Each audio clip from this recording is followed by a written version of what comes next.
家を見に来たはずが気づいたら焚き火してた。ここ実は木の家の展示場です。受付を済ませれば好きなモデルハウスを自由に見て回れるんやけど、期間限定でアウトドアデイズを開催中。薪割りに挑戦してみたり、薪ストーブに薪をくべて炎の動きを眺めたり、さらにこんな体験まで。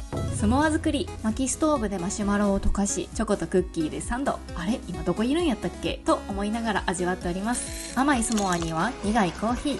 ワクワクするようなこの体験、ほんまに住宅展示場なんでしょうか。デッキでのんびり癒されました。まるでキャンプに来たみたいな体験ができるこのイベント、アウトドア好きにはたまらん。展示場によって実施内容は異なるみたいやけど、ベスの展示場は全国にあるから、気になる人はぜひチェックしてみてね。